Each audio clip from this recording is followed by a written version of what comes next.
روس نے جو اپنا ڈاکیومنٹ اپڈیٹ کیا اس کے بعد اس اٹیک کے حوالے سے انہوں نے کچھ نہیں بتایا کہ اس کا جواب وہ کس طرح سے دیں گے. ان کے ڈاکیومنٹ کے مطابق تو بلسٹک میزائل کا جواب نیوکلیر سے دیا جائے گا, لیکن بہرحال جو ہے نا وہاں سے کوئی خبر نہیں آئی.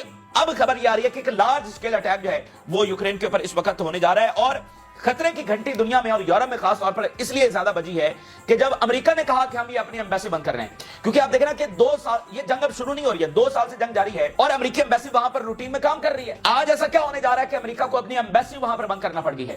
کیا امریکہ کو یہ لگتا ہے کہ یہ حملہ ان کے اوپر ہونے جا رہا ہے, یا پھر ان کو یہ لگتا ہے کہ نیوکلیر اٹیک ہو سکتا ہے جس کے نتیجے میں جو شاک ویوز آئیں گی یا پھر جو تباہی آئے گی تو ان کی ایمبیسی کون سا بچے گی؟ تو یا اس لیے انہوں نے کیا ہے. 2 ہی صورتیں ہو سکتی ہیں نا, کہ یا تو براہ راست ان کے اوپر حملہ ہونے جا رہا ہے یا پھر نیوکلیر حملہ ہونے جا رہا ہے. اور تیسری امپورٹنٹ بات یہ کہ ایمبیسیز تو ہوتی ہی کیپٹل کے اندر ہے, تو کیا کیپٹل کے اوپر پھر ایک بہت بڑا حملہ روس کرنے جا رہا ہے؟ باقاعدہ انفارمیشن آئی ہے, اسپیسیفک انفارمیشن کے بعد امریکی ایمبیسی وہاں پر بند کی گئی ہے. اس کے علاوہ بائیڈن نے آج نیا اسلحہ اپروو کر دیا یوکرین کے لیے. اینٹی پرسونل جو لینڈ مائنز ہیں وہ اپروو کی گئی ہیں. تو یہ بندہ جو ہے یہ دنیا کو عالمی جنگ کی طرف دھکیل رہا ہے, جو کہ ریجیکٹڈ ہے, جو کہ ہارا ہوا ہے, اور عبرتناک ڈیفیٹ اس کو ہوئی ہے. امریکی عوام نے اس کو ریجیکٹ کر دیا اس بندے کو, اور کوئی اس کو پسند نہیں کر رہا. دنیا میں کوئی بھی اس کو پسند, جو غزہ میں اس کا کنڈکٹر رہا ہے اور خود باقی اس کی ڈومیسٹک پالیسیز, مطلب پوری طرح سے یہ ریجیکٹڈ آدمی. اور یہ ریجیکٹڈ آدمی فیصلے کر رہا ہے. فیصلے کس کے کر رہا ہے؟ پوری ہیومینٹی کے فیصلے وہاں پر بیٹھا ہوا کر رہا ہے. ٹھیک ہے, تو ایک اندرونی کرائسس بھی وہاں پر ہے, اور یہ بائیڈن جناب مطلب کوئی تک نہیں بنتی ہے.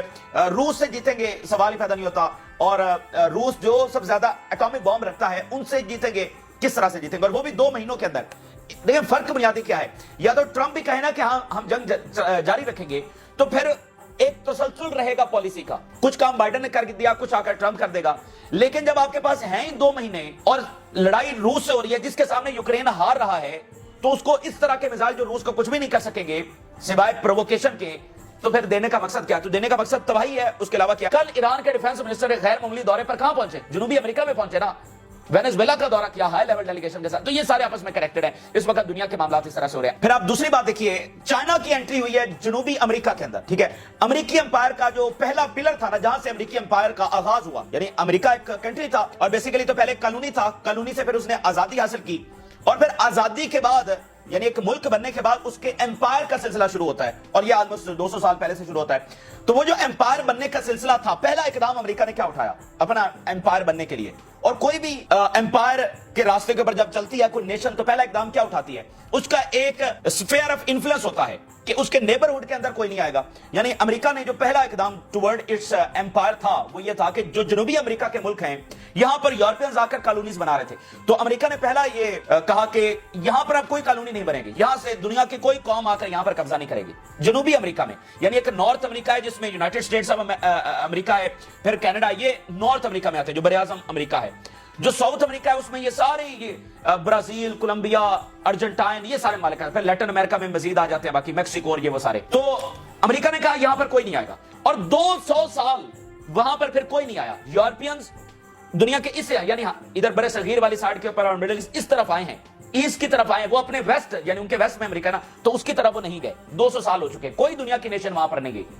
لیکن اب چین نے ایک بھی پٹاخہ پھوڑے, چینی صدر نے انٹری کر لی ہے کہاں پر؟ جنوبی امریکہ میں. جنوبی امریکہ میں hundreds of billions of dollars کی وہ انویسٹمنٹس کر رہے ہیں. پہلی بندرگاہ چین کھولنے جا رہا ہے پیرو کے اندر, اور $4 بلین کی وہاں پر انویسٹمنٹ ہے. Overall hundreds of billions of dollars کی انویسٹمنٹ جنوبی امریکہ میں اس وقت چین نے کی ہے.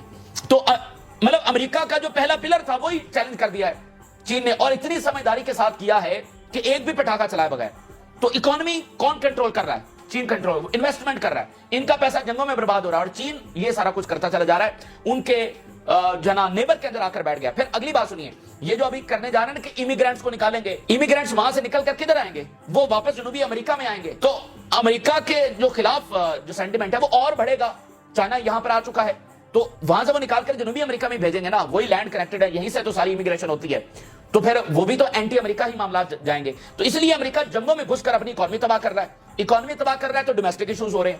اب وہ ڈومیسٹک ایشوز کو حل کرنے کے لیے دوبارہ اس کے اثرات گلوبل لیول کے اوپر جا رہے ہیں.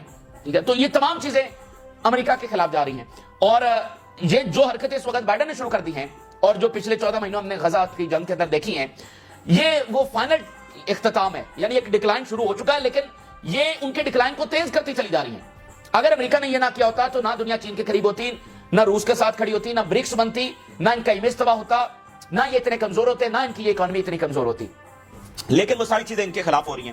اور اب اس کے علاوہ ایک اور چیز آپ دیکھیے، ابھی چائنا نے، جو تازہ ترین خبر آ رہی ہے، چائنا نے کنیکٹ کیا ہے روس کے ساتھ ایک نیا گیس روٹ، یہ قزاقستان سے ہو کر ایک نیا گیس روٹ جو ہے وہ چائنا کے ساتھ کنیکٹ کر لیا ہے۔ روس اب سستی گیس دے گا چین کو۔ تو آپ یہاں پر دیکھیے، جو یورپین انڈسٹری ہے ان کو ایک تو سپلائی لائن کے اندر مسئلہ آ رہا ہے اور مہنگی انرجی مل رہی ہے۔ جب مہنگی انرجی مل رہی ہے تو ان کی انڈسٹری براہ راست متاثر ہو رہی ہے۔ اگر یہ چیز، یہ پروڈکٹ ان کی 10 روپے میں بن رہی تھی تو اب وہ 20 میں بن رہی ہے۔ اس کے مقابلے میں یہی پروڈکٹ جو چین 10 روپے میں بنا رہا تھا اب 8 اور 7 روپے میں بنا رہا ہے، کیونکہ ان کو جو انرجی پہلے جن ریٹ کے اوپر مل رہی تھی اس سے بھی کم ریٹ کے اوپر مزید سستی انرجی ان کو مل رہی ہے۔ اگر چلیں آپ اس سے نیچے نہیں بھی آتے تو 10 کے اوپر مینٹین تو چائنا کر رہا ہے، ویسے وہ اور بھی نیچے جا چکا ہے، ان کی پروڈکٹس اور بھی سستی ہو چکی ہیں۔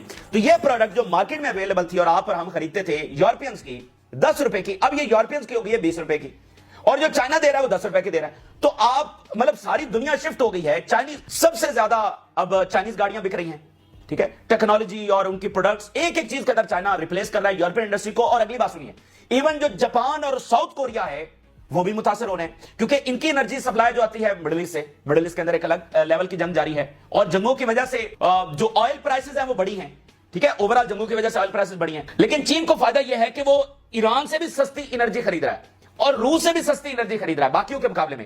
اس کو تو جنگوں سے ایک طرح سے فائدہ ہوا ہے کہ اس کو سستی انرجی مل رہی ہے۔ تو چین تمام مارکیٹ کو اس وقت کیپچر کر رہا ہے، ان کی گاڑیاں، ان کی باقی پروڈکٹس، اور جو ٹیکنالوجی کی انوویشن ہے، سب سے تیز ترین جو پیسنجر طیارہ ہے وہ انہوں نے بنایا، اس طرح کی بہت ساری انوویشنز وہ کر رہے ہیں۔ اب اس کا براہ راست تعلق اسرائیل کے قیام کے ساتھ ہے، اسرائیل کی بقا کے ساتھ ہے، کیونکہ چین براہ راست مڈل ایسٹ میں انوالو ہو چکا ہے، ایران کے ساتھ، ریزسٹنس کے ساتھ۔ اب یہ باتیں کھل کر آ چکی ہے کہ چین اور روس کھل کر ریزسٹنس کو سپورٹ کر رہے ہیں، اور اوورال جو گلوبل آرڈر جس کے اوپر اسرائیل قائم ہے وہ اس وقت پوری طرح سے چیلنج ہو رہا ہے۔ 2018 کے بعد یہ پہلی کسی برطانوی وزیر اعظم اور چینی صدر کے ساتھ یہ پہلی ملاقات تھی۔ اس ملاقات کے اندر برطانیہ کے وزیر اعظم نے ہیومن رائٹس کے اوپر لیکچر دینے کی کوشش کی، ٹھیک ہے، کہ یہ ایسا نہیں، ہمیں بڑی تشویش ہے کہ جو چین میں ہیومن رائٹس کا ہو رہا ہے۔ آگے سے پھر چین نے بھرپور جواب دیا۔ تو اب خبر یوکے سے یہ آ رہی ہے کہ وہ آرمز امبارگو لگانے کے اوپر اس وقت پریشر ہے شدید برطانوی حکومت کے اوپر کہ اسرائیل کے اوپر آرمز امبارگو لگایا جائے، کیونکہ جو ان کی ساخت ہے وہ بہت زیادہ متاثر ہو رہی ہے۔ لیکن وہاں پر یہ مسئلہ ہے کہ امریکہ کے ساتھ ریلیشنز ڈسٹرب ہو سکتے ہیں، کیونکہ امریکہ کی وجہ سے برطانیہ سارا سپورٹ کر رہا ہے، تو لیکن شدید پریشر ہے۔ اب وہ کس منہ کے ساتھ جا کر دنیا کو ہیومن رائٹس کا لیکچر دیں؟ اب چین کو انہوں نے کہا ہے، چینی صدر کو، کہ ہمیں بڑا ہیومن رائٹس، تو پھر چین نے بھرپور جواب دیا ہے کہ جو کچھ غزہ میں آپ کر رہے ہیں اور جو باقی، تو کچھ بچا نہیں ہے ان کے پاس، ان کی ٹیکنالوجی ریپلیس ہو رہی ہے، ان کی اکانومی ریپلیس ہو رہی ہے۔ انڈیا 4th لارجسٹ اکانومی بن چکا ہے، سارا تیل روس سے انڈیا خرید رہا ہے اور پھر آگے یورپ کو بیچ رہا ہے، وہی سستا تیل جو ان کو مل رہا تھا ڈائریکٹ روس سے۔ تو انڈیا 4th لارجسٹ اکانومی بن چکا ہے۔ تو نئی پاورز ایمرج ہو رہی ہیں، ان کی اکانومی ریپلیس ہو رہی ہے، ان کی مارکیٹس ریپلیس ہو رہی ہیں، اور جو ملٹری پاور ہوتی ہے وہ اکانومی کے اوپر کھڑی ہوتی ہے۔ امریکہ سب سے بڑی ملٹری پاور کیوں ہے؟ کیونکہ ان کی اکانومی سب سے بڑی ہے، ان کا ملٹری بجٹ $1 ٹریلین تک اب جا پہنچا، جو کہ دنیا میں کسی کا بھی نہیں ہے۔ لیکن وہ اس کے کام نہیں آ رہا، وہ کس طرح سے کہ وہ اپ گریڈ نہیں کر پا رہا۔ چین کا جو $300-350 بلین ہے وہ سارا انویسٹ ہو رہا ہے اپنی فوج کے اوپر، اپ گریڈ کرتے چلے جا رہے ہیں، ان کا تو مینٹین رکھنے کے لیے زیادہ استعمال ہو رہا ہے۔ جنگوں کے اندر $182 یہ یوکرین کو دے چکے ہیں، ٹھیک ہے۔ تو یہ وہ فیکٹرز ہیں جو بڑے پردے کے اوپر ہو رہے ہیں۔ اور دیکھیں، امپائر ایک دن میں ختم نہیں ہوتے، لیکن جو سینیریو اس وقت بن گیا ہے، اور خاص کر غزہ کی جنگ کا سب سے اس میں کلیدی کردار ہے۔ اگر غزہ والا یہ معاملہ نہ ہوتا تو پھر اتنی جلدی امریکی امپائر کو یہ دھچکا نہ لگتا۔ تو یہ امریکی امپائر کا جو ڈکلائن ہے اس کو تیز کر رہی ہے یہ سارا۔ تو اس میں اسرائیل کی حالت آپ دیکھیے، آلریڈی آن گراؤنڈ ہارا ہوا اسرائیل۔